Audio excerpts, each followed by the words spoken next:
Halo, semangat pagi. Jumpa lagi bersama saya, Yana Priyatna dari Yan Property Development YP di Bandung. Pada kesempatan kali ini, alhamdulillah di channel kita kedatangan tamu istimewa, yaitu adalah Pak Hari Afandi ya. Kayak gitu dengan terkenal sharing-sharing di Indonesia ini adalah ini ya Pak ya, how to sell property expert ya Pak ya. Oke. Tapi sebelum sebelum kita lanjut pembahasan video berikutnya, Anda bisa like, comment, subscribe video ini sehingga akhirnya ke depan bisa banyak memberikan inspirasi, motivasi dan informasi bagi banyak orang. Oke, mari kita mulai ya. Mungkin Pak Hari Afandi hampir beberapa tahun ini cukup dikenal ya, sering memberikan sharing tentang jualan properti, tentang yang saya tahu tuh cukup dikenal di Pak Hari itu katanya informasinya adalah piramida selling juga ya, ada piramida selling itu yang sering diinformasikan oleh Pak Boy itu, kayak gitu ya Pak Boy. Kemudian ya di Pontianak sendiri kami sudah berkunjung, cukup banyak juga proyek Pak Hari yang sudah the real developer, the real business gitu ya Pak ya. Tapi mungkin bisa diceritakan Pak Hari dulu awal mulanya itu masuk dunia properti kira-kira bagaimana ya Pak Hari, kira-kira dulu awal mulanya tiba-tiba. Awal mula masuk ke properti. Ya silakan. Masuk properti pertama dimulai dari kaveling. Oh, karena sebenarnya niatnya ya hanya sampingan saja. Cari sampingan. Nah, ternyata sampingannya jauh lebih besar gitu. Lebih besar bukan hanya sekedar nilainya, tapi tantangannya juga lebih besar. Waktu itu kan saya masih kerja juga. Gitu. Masih kerja di perusahaan farmasi. Perusahaan, oke. Nah, jadi ya sampai berjalan, tapi ada satu sebenarnya yang tantangan berikutnya ternyata setelah kaveling. Ya, apa itu Pak? Jadi developer. Nah, gimana jadi itu, pas kebetulan rezeki saya ketemu satu guru. Ya setelah cari-cari banyak-banyak, ternyata ada satu mentor yang saya waktu itu ada ya. Itu Mas Aryo di Ponorogo. Oh, alhamdulillah. Nah, jadi tahun 2010 informasinya. 2010. Jadi Mas Aryo dengan Mas Boy. Itu saya saking kita pengen belajarnya, kita undang untuk datang ke Pontianak. Alhamdulillah. Nah, kita booking 3 hari. Wah, gitu ya. Untuk belajar. Gitu. Alhamdulillah. Ya. Terus bagaimana tuh kisahnya jatuh bangunnya dulu pertama kali bangun developer tuh bagaimana tuh Pak Hari kira-kira dulu? Ya, namanya bisnis pasti ada up and down ya. Up and down ya. Mulai dari mana gitu kan. Nah, tapi memang yang paling berkesan properti pertama dalam mindset kita dalam modal. Nah, ternyata kan bisnis developer kan enggak semuanya fokus ke modal. Betul. Punya modal juga nggak bisa jualan juga susah. Bisa jualan nggak punya modal, nggak punya proyek kan gitu kan. Jadi ini sebenarnya menurut saya bisnis developer tuh mirip banget bisnis CEO. Event organizer gitu ya. Organizer. Jadi bagaimana sih kemampuan kita memanajemen segala macam gitu. Dan ya syukurnya kebetulan basicnya saya kan pernah di sales. Pernah sales. Nah, jadi pendekatan lebih ke sales juga, pendekatannya ke kebutuhan konsumen lah. Gitu. Jadi nggak sesuai hanya kebutuhan keinginan kita sebagai developer. Gitu. Baik. Nah, di informasi dulu waktu pas jualan kaveling pun katanya hanya bermodalkan brosur berupa Excel bisa laku keras katanya dulu ya tahun 2010 itu. Nah, itu gimana ceritanya Pak Hari itu? Ya itu lucu juga sih. Ya saya bilang ya mungkin keberhasilan pertama itu kan mungkin keberuntungan. Ya kan, tapi beruntungnya artinya mungkin karena kita juga tahu walaupun brosurnya sederhana, model Excel doang. Mungkin keberuntungannya waktu itu kita udah tahu market. Jadi tapi kita nggak tahu apa itu market atau bukan gitu. Betul. Asal tebar saja. Tapi asal terbarnya sebenarnya sudah kita targeting. Cuma kita kan nggak tahu tuh apakah itu namanya market atau bukan. Jadi yang penting kita ada orang kita tawarin, nggak jemu-jemu lah. Jemu-jemu terus. Jadi sampai jadi. Padahal belum ada online dulu ya, masih offline ya dulu. Masih offline. Gitu. Tapi luar biasa ya itu sampai mungkin karena ada basic sales itu ya Pak. Jadi jualannya banyak kavelingnya itu. Betul. Sampai biasanya sih kalau launching produk. Ya paling lama sebulan. sold 30 hari, ya kurang lebih 20 hari pernah sold out gitu. Berapa unit tuh kira-kira, Pak? 60, 80. Biasa. Nah, kemarin ya ada beberapa yang tahun lalu tuh terbaru 400 unit itu dalam waktu 3 bulan. Wah. Ya tapi jangan ditiru ya. Iya. Ya, boleh tiru semangatnya. Oh, semangat. Tapi harus tiru, harus yang nggak boleh ditiru tuh kita harus banyak belajar ilmu. Oh, sebanyak yang dulu. Ya, harus banyak belajar. Jangan nggak boleh dengan 400 unit kayaknya menggiurkan. Oh, betul. Nah, tapi ada sebenarnya prosesnya. kan ada prosesnya. Sejarah, ada perjuangannya juga ya, Pak. Kayak gitu. Itu di harga berapa Pak dulu kaflingnya, Pak? Belasan sih. Oh, belasan Ya, juta. kurang lebih 18 juta, 18 20 juta gitu kan. Jadi cukup terjangkau, mungkin harga mentahnya murah, tapi marketnya besar juga di sana ya. Besar. Nah, apa yang memutuskan Pak Hari Afandi tiba-tiba ingin masuk ke dunia developer properti, bangun rumah, dan sampai membooking Pak Aryo Diponegoro itu gimana itu? Kenapa itu kira-kira? Jadi kafling itu mulai 2009. Iya. Kita kan mutasi kan lumayan ya. Karena revenue-nya kan banyak. Ya, betul. Artinya ya namanya kalau di kafling waktu itu satu bulan kan orang nyicil anggaplah 700.000 ya. Oh, iya. 500.000 sampai 700.000. Kalau dikalikan ada 200 kafling kan Ya. lumayan gede juga tiap bulan kan. Betul. Nah, masalahnya ternyata kaflingan itu ya sebutannya itu kan bukan developer. Oh, masih nggak keren gitu. Oh iya, masih pedagang gitu ya? Bukan. Atau gimana? Disebutnya tukang kafling kan. Oh, tukang kafling. Oh iya, flipper gitu atau tukang kafling lah ya. Ya, gitu. jadi nggak ada istilahnya kafling itu developer kan nggak ada. Tapi kata developer kan kita selalu tuh pengen gitu Oh ya. iya, cita-cita gitu ya. Cita-cita gitu ya. Walaupun 2 unit kan tetap developer kan disebut. Betul. Nah, jadi ya semangat tadi lah buat kita pengen jadi developer.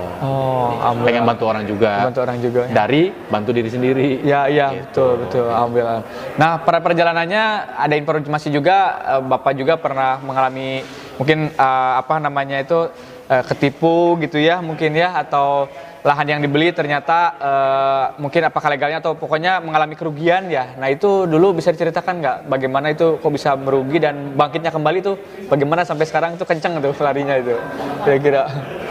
Ya. Namanya bisnis pasti ada risiko ya. Betul. Jadi waktu itu ya kita pernah satu dua transaksi. Ya. Kita beli dengan cara yang benar. Betul. Lewat proses yang benar. Betul. Tapi namanya tanah ini kan kita nggak pernah tahu ya. Ternyata masih ada saja celah. Iya, betul. Nah, waktu itu kita beli lahan untuk kafling.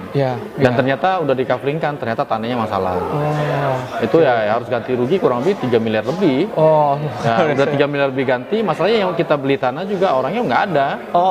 Ya nggak tahu kemana. Tapi pada akhirnya selesai juga. Gitu. Tapi penuh dengan perjuangan lah ya. Gitu. Oke. Terus kira-kira kunci sukses atau pesan Pak Hari Afandi ke anak muda nih, kan yang saya tahu Pak Hari Afandi itu cukup rapih ya proyeknya di Pontianak, ada terbukti banyak ratusan gitu. Nah, itu apa kunci suksesnya menurut Pak Hari ke Pak Hari sendiri gitu kira-kira? Apa disiplin kah atau apa gitu mungkin kira-kira? Kok bisa sukses gitu banyak proyeknya? Pertama akrab dengan kebutuhan konsumen. Jadi kita harus pasang telinga kuat-kuat, rasa kuat-kuat, pikiran kuat-kuat untuk menyerap apa sih kebutuhan konsumen. Nah, kalau udah tahu banyak kebutuhan konsumen, ya tinggal delivery saja kan. Betul. Kita nggak perlu repot-repot menciptakan produk ideal sebetulnya. Yang penting marketnya ada, kita delivery. Itu tahap pertama. Ya tahap kedua, ya kalau bisa kita jadi diri sendiri aja. Gitu, nggak perlu terlalu ya semua berproses lah. Tapi yang penting sih kita jadi diri sendiri lah. Gitu. Jadi percaya aja sama apa yang kita inginkan. Karena kan mimpi kita boleh setinggi mungkin. Ya cara capai kita juga harusnya setinggi mungkin kan gitu. Ya selaras lah. Yang penting jadi diri sendiri. Betul. Terus ini yang unik di masa pandemi ini Pak Hari ini malah jadi membuat create crowd ya. Jadi di proyeknya itu depannya itu ada kafe, rumah makan, ada kebun atau bersawah atau ada coffee. Itu mindsetnya atau filosofinya bagaimana tuh bisa dari properti tiba-tiba lari ke F&B juga dan malah create crowd seperti itu Pak kira-kira Pak Hari? Apa itu? Gimana? Iya. Waktu yang bulan September masih Anda datang ya? Iya betul ya, yang Kencana itu ya.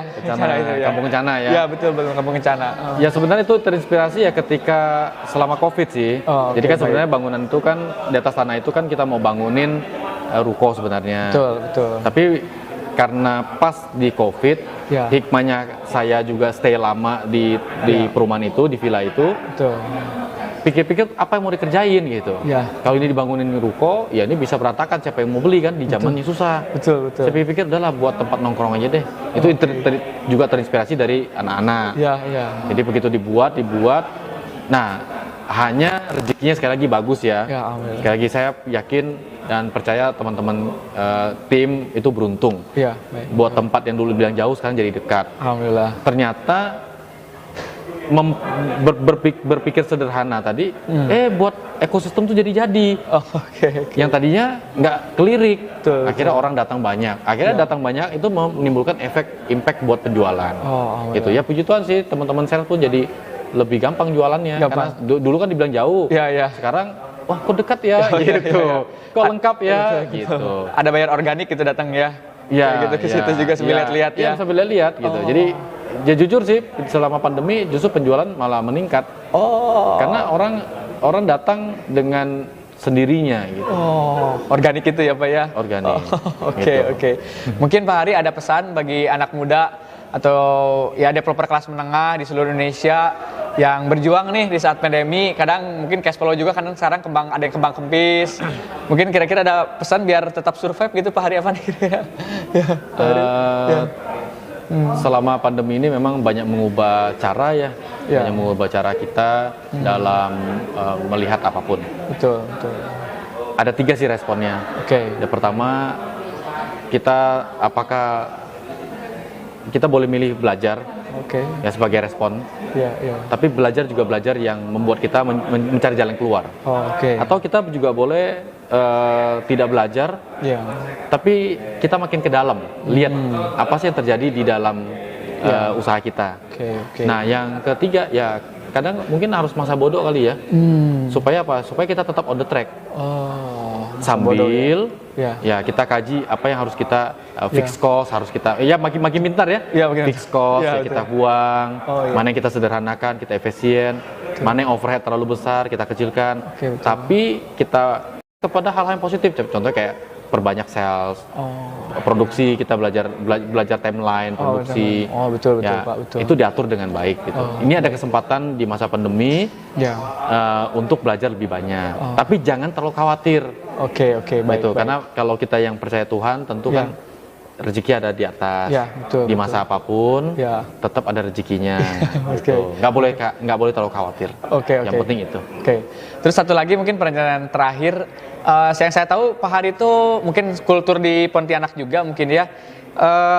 Etos kerjanya itu sungguh luar biasa menurut saya ya. Sampai jam 1 malam, kadang tidur jam 3 malam, tapi pagi-pagi sudah antar anak. Itu bagaimana nih sebagai anak muda, kita biar bisa semangat seperti Ko Hari ini, itu gimana tuh biar nggak suka kadang kita tuh mut-mutan gitu ya, baper gitu. Nah itu gimana itu Pak Hari? Saya menyaksikan sendiri itu Pak Hari tuh jam 1 tuh masih belum beres, bahkan tidur mungkin jam 3, jam 2. Pagi-pagi masih bisa antar anak lagi dan luar biasa. Itu gimana tuh pesan kunci suksesnya Pak Hari itu? Itu luar biasa tuh. Aduh. Ya. Saya juga masih muda ya. Oh ya masih muda. Ya bagi yang lebih muda gitu ya. Lebih muda lagi ya. Muda ya. Gini sih sebenarnya. Ya. Ya kalau kita nikmatin kayaknya nggak ada pekerjaan yang berat ya. Dalam perjalanan kan hidup kan 24 jam. Betul. Saya punya cerita sederhana ya, semoga menjadi bekal buat yang teman-teman yang belum pernah dengar ini ya. Baik. Jadi ada satu keluarga mungkin dia anggap sebutnya keluarga A ya, Ya. satu lagi keluarga B. Baik. Yang satu melihat waktu itu 24 jam. Oh, oke. Sama yang B juga lihat 24 jam. Betul. Tapi bedanya ternyata ada bedanya. Iya. Di dalam 24 jam tersebut kan ada jam kerja, jam Ya. istirahat ya kan? Betul. Ada jam kerja, jam ibadah, jam istirahat. Betul. Nah, yang keluarga B ternyata dia melihat semuanya waktu itu adalah berkat. Oh. Alhamdulillah. Oke, baik. Tidak ada jam istirahat, tidak ada Iya. jam makan, tidak ada jam ibadah. Semua adalah berkat. Betul. Jadi akhirnya dia ilhami. Iya. Setiap detiknya itu begitu berharga. Betul. Nah, mungkin sama-sama menjalankan waktu 24 jam. Oke, baik. Tapi value dari 24 jam tersebut yang beda oke. antara keluarga A dan keluarga B. Betul, Nah, betul. saya merasa sayang aja sih. Oh. Dan dan sama sekali tidak terpaksa, bukan karena terpaksa harus bangun pagi atau pulang malam, enggak. Karena memang enjoy. Menikmati ya. Menikmati, kira-kira begitu sih. Luar biasa. Wah, ini inspirasi juga ya. Jadi semua waktu itu 24 jam itu berkat juga ya. Jadi mau jam berapapun ya kita nikmati, kita enjoy, dan kita berbuat yang berarti dan bermanfaat gitu ya Pak ya. Seperti itu. Wah, ini luar biasa nih bagi anak muda nih ya. Oke, terima kasih Pak Hari. Mudah-mudahan insight-nya, sharing-nya bisa bermanfaat dan bisa membangkitkan juga nih para developer kelas menengah atau kelas yang sudah besar juga atau yang baru mulai juga di Indonesia, dan bisa banyak lagi menginspirasi dan memotivasi bagi semuanya Pak Hari ya. Saya juga masih belajar, sama-sama belajar ya.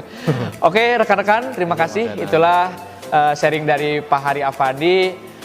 Dengan terkenalnya juga beliau di Indonesia suka sharing juga gitu ya, dan alhamdulillah proyeknya rapi ya, cukup terbukti di Pontianak banyak gitu, ratusan ya. Ya mudah-mudahan kita juga bisa mengarah ke sana dan bisa menginspirasi bagi kita semuanya ya. Saya Yana Priyatna, saya senang belajar dan saya senang mencari ilmu ya, dan kemudian saya senang sharing juga. Salam sukses luar biasa. Wassalamualaikum warahmatullahi wabarakatuh ya. Terima kasih Pak Hari. Thank you.